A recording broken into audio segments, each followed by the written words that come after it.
Hola, ¿qué tal? Estamos en la Feria Internacional del Libro de Guadalajara y hoy tengo el gusto de estar con Mónica Nepote. Mónica, ¿cómo estás el día de hoy? Hola, ¿qué tal? Pues bien, aquí en la feria, un poco cansada después de varios días. Muchísimas gracias por poder compartir unos minutos con nosotros. Estás presentando un texto que publicaste en Tsunami, que es la tercera edición de esta colección de libros. Yo quiero preguntarte qué es lo más significativo para ti de formar parte de esta serie, que ha sido también recibida y que creo que se ha hecho un lugarcito en los lectores, en las lectoras, que ha sido tan comentado. ¿Cómo te sientes de formar parte de esta serie de libros? Pues te voy a responder contándote cómo fue para mí tener tsunami, el primer tsunami, que no era tsunami uno porque era un tsunami, ¿no? O sea, justo existe el 2 y el 3 porque el primer volumen tuvo precisamente esto que dices, una vida como, o ha tenido una vida muy fértil, una gran acogida, ha dicho mucho para muchas lectoras y justo mi experiencia que quiero compartirte es esa, ¿no? Cuando yo leí Tsunami 1, lo que a mí me impactó, además es un volumen en el que hay más participación de mujeres escritoras, ¿no? Ujú. Y a mí lo que me impactó mucho es darme cuenta que era la primera vez que yo tenía una experiencia que no había tenido antes. Y mi pregunta era, ¿por qué? ¿No?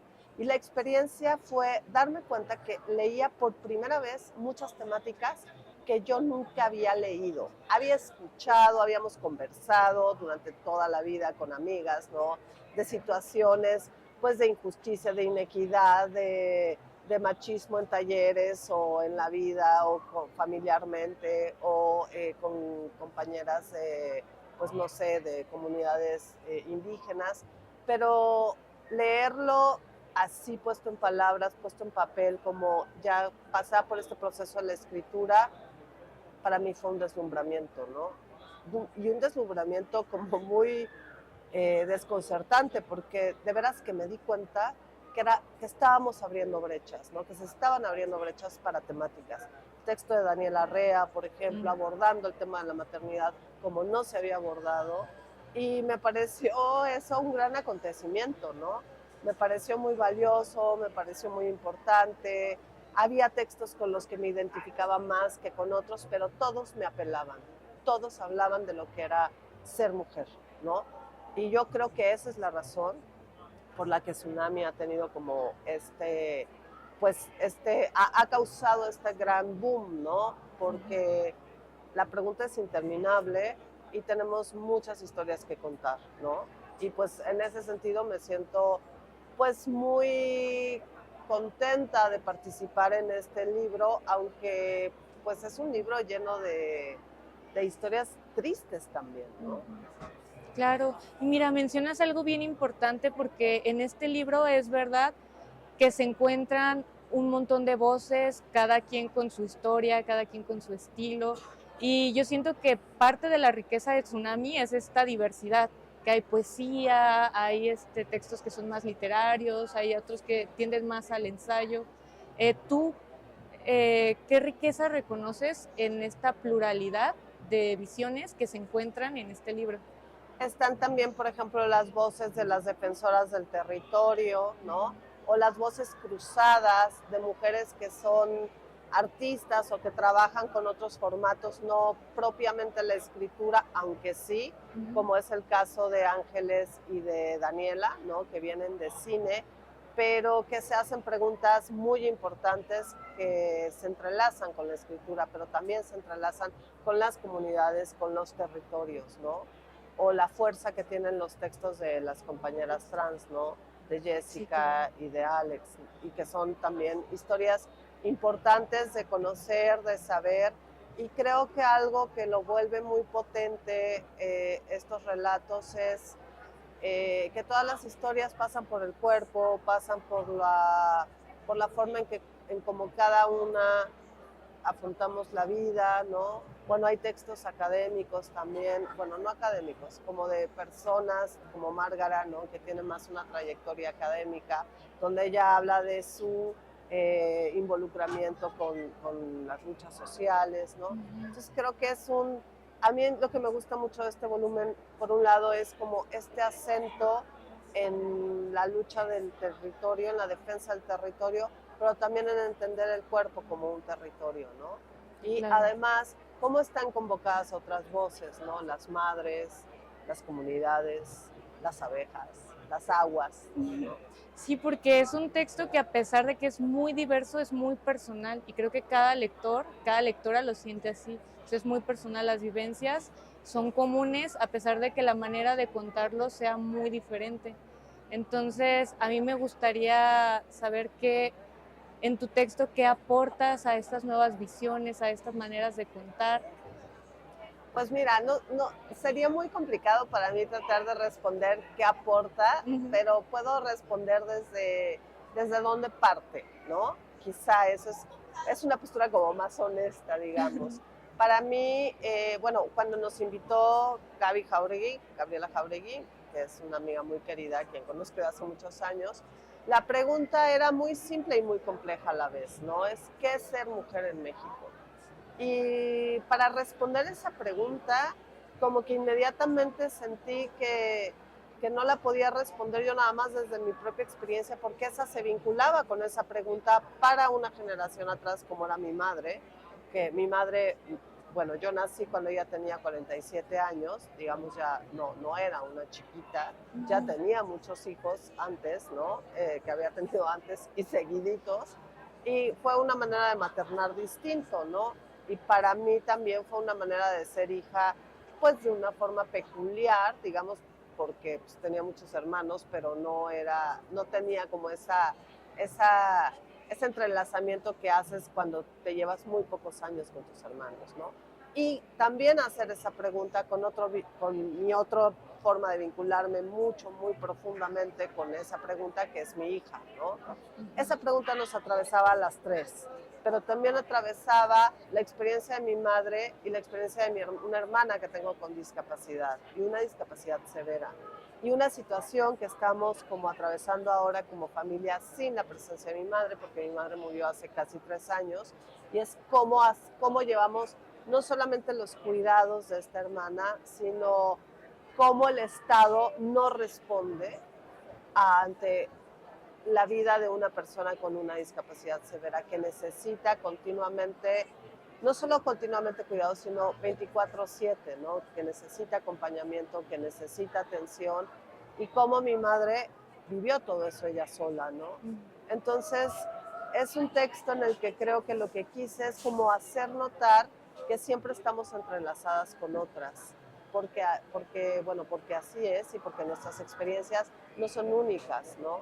Venimos de un cuerpo, damos a luz a otros cuerpos, en mi caso, pero además estamos vinculadas con otras, y esos vínculos se pueden identificar con otros, ¿no? Porque seguramente hay muchas mujeres que tienen la experiencia de ser madres con hijos con discapacidades muy fuertes, que tal vez sea importante como que se hable del tema también, ¿no?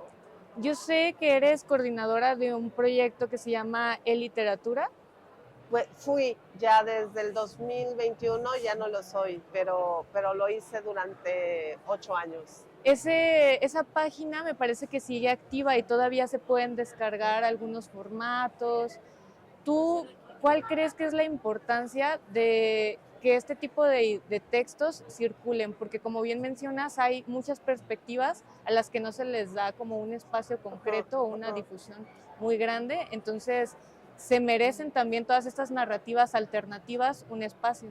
Y qué bueno que mencionas ese proyecto, que es el proyecto editorial del Centro de Cultura Digital, que sigue vivo. Ya no soy colaboradora cercana, pero ya no estoy ahí a Ujú. cargo. Pero en ese espacio, bien pronto hicimos, por ejemplo, una pieza que se llama Umbrales, que Ujú. está dedicada a personas, bueno, que había un taller más bien a los resultados o a los textos que surgieron en un taller que se dio entre personas en situación de hospitalización psiquiátrica, ¿no? Que nos dan cuenta de esas otras formas de estar en el mundo, de vivir una situación de cuerpo y de salud mental que es a lo mejor diferente o no de cómo podemos vivir y leer el mundo nosotros, ¿no? Y era como bien interesante ahí tener esta experiencia de situarnos nosotros, quienes no estamos en esa situación de hospitalización, en ese umbral, porque algo que decía Yolanda de la Torre, que es la autora, la que llevó ese taller, era pues el umbral es tal cual, o sea, puedes dar un paso hacia adentro o hacia afuera, ¿no? No es que sea una situación muy alejada. Y esa fue la primera pieza que empezamos a trabajar ahí como para abrir también a la pregunta hacia estas otras formas de estar en el mundo que están lejos de eso que llamamos la normalidad, ¿no? Y hay acentos, hay varias publicaciones que, como bien dices, son gratuitas, que puedes descargar cualquiera o pueden interactuar con ellas, porque hay algunas que son piezas que no se descargan, sino que interactúas, pero hay otros libros que son descargables y que hablan de situaciones de discapacidad, ¿no? Experiencias de cómo han vivido mujeres que no pueden salir de su casa por situaciones de salud, ¿no? Y hay que hablar de eso. O sea, creo que este es el momento en el que estamos entendiendo que la visión de los cuerpos no son ni binarias, ni salud de enfermedad, que hay una escala de grises como súper importante de ver y visibilizar, ¿no? Y una escala de experiencias, también de variedad de experiencias, que son muy distintas a como nos habían contado y como nos quieren seguir contando. Mónica, ya para cerrar, a mí me gustaría que nos hicieras la recomendación de alguna lectura que te haya marcado últimamente. Bueno, siempre en esa pregunta me tarda un poquito en responder. A mí me marcó mucho un libro precioso que no tiene nada que ver con lo que estamos hablando, pero sí tiene que ver con algo que sucede en el texto que escribí para Tsunami, ¿no? Hay un libro hermoso que se llama La montaña viva, de Nan Schaeffer, que era una autora escocesa, una mujer que en algún momento llegó a ser una escritora importante y renunció a ello, se dedicó a ser maestra y a ir a la montaña durante años y décadas. Y ella hacia finales de la Segunda Guerra Mundial escribe un texto hermoso, que es este que se llama La montaña viva, y es de su experiencia como montañista en las montañas que estaban cerca de de sus territorios. Y es una escuela de observación y de pensar en la naturaleza y pensarse dentro de la naturaleza, de un amor que yo creo que es lo que se necesita para estar en este planeta. Para mí ese libro fue como una revelación, una escuela, un lenguaje, y eso es algo, por ejemplo, con lo que yo estoy trabajando, ¿no? En intentar hacer unas escrituras que honren el planeta en el que habitamos, que no está desligado de nuestro cuerpo, es el que nos da casa, pero también del que somos parte, ¿no? Porque los minerales que tenemos en nuestros huesos vienen, pues, de este planeta y se irán a este planeta cuando ya no estemos vivas, ¿no? Las aguas que forman mi cuerpo, que forman mi cerebro, mi córnea, mi ojo y todo lo demás, volverán a ser ríos en algún momento, ¿no? Entonces, estar en esta como correspondencia con el planeta para mí es algo fundamental. Y me parece que es una forma de como de reencantar el mundo, como dice Silvia Federici, ¿no?